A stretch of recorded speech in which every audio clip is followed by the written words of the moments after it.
The clash of the Eagles, Mali and Tunisia, was overshadowed by referee blunders. Mali was leading 1-0 after Ibrahima Kone's successful penalty, but the game ended in confusion when the ref blew the whistle too early, robbing the Tunisians of stoppage time while Mali was down a player. Well, to talk through the day's events, I'm joined by our sports editors, Simon Harding and James Vasina, who are covering the tournament for us in Cameroon. James, we're going to start with you. You were at today's game in Limbe between Mali and Tunisia. What happened? Yes, absolutely, Alison. What happened? Absolute confusion. When the referee blew his whistle, the first thing that I did is I looked at my watch, thinking, this is a little bit early. And I looked at the person next to me as well. He didn't know what was going on. So, and at that point, there was just a lot of chaos that just started going on in the stadium, quite a bit of an uproar.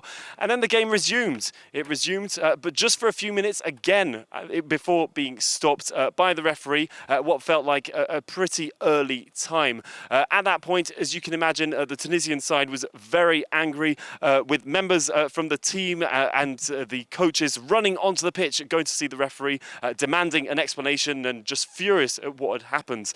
Now, the referee had to be escorted out of Limbe's stadium, but of course, this just meant that we had no idea at this point still what was going on, because the thing is that in the stadium in Limbe, there was none of that official time that was available for us to see. It wasn't up there on the display, unlike for people who were watching from home. So that just added more to the chaos for all of us. Now, of course, after that, they then went into the press conference and they announced that they were going to resume the game. That didn't happen, but I suggest just take a listen to what the Tunisian officials had to say after the game.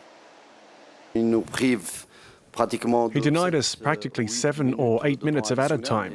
At that point, we were playing 11 against 10. We had the upper hand, we had the momentum.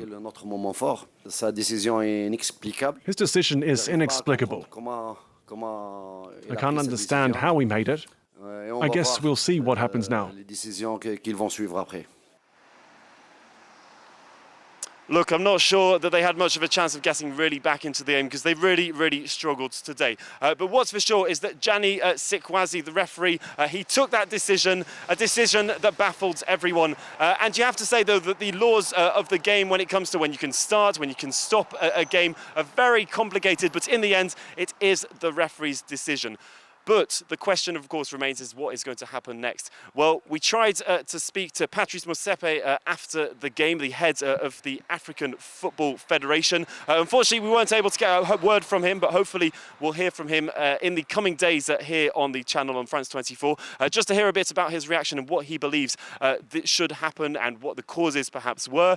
Was it a technical difficulty? Because, of course, this could maybe be down to human error. We don't know at this point. The referee himself, he had been suspended a couple of years ago. That was for allegations of corruption, but we're not going to speculate that anything happens there for now. Of course, everything's still unclear. It's all very fresh. But what we do know is that the Tunisian side is, of course, gutted and feel robbed from a few extra minutes of, as they say, possibly equalising, but of course they were denied an equaliser in that second half after a brilliant stop from a penalty on Mali's side. So a difficult day for them and one that's really going to be a really hard time for them to digest as they open their campaign here in Cameroon at the African Cup of Nations.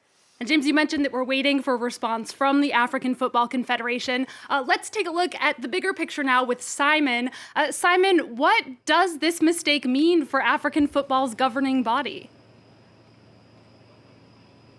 Well, the reality, Alison, is that it's simply a very embarrassing moment for CAF because Patrice Motsepe has made it one of the pillars of his new presidency of the African Confederation of Football that he wants to eradicate corruption. He wants to make CAF a very serious, commendable and organisation, a clean organisation. And this simply does not show that. Now, as James mentioned, Mr. Sikazwe is a referee who had already been accused of corruption in 2018. And he's a referee, though, that you would say has plenty of experience because he also refereed 2 matches at the World Cup in 2018 in Russia.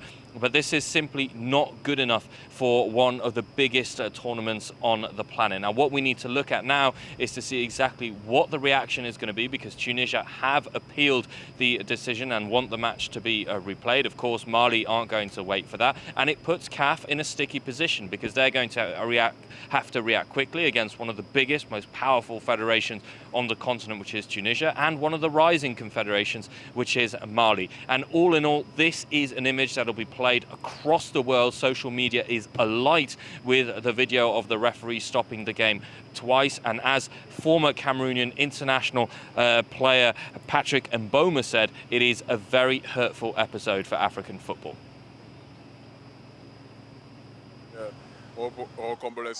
It's pretty incredible what we saw today. The one person who is going to go down in the history of African football is the referee, Mr. Sikazwe, who was catastrophic. African football didn't necessarily make a good name for itself with this episode.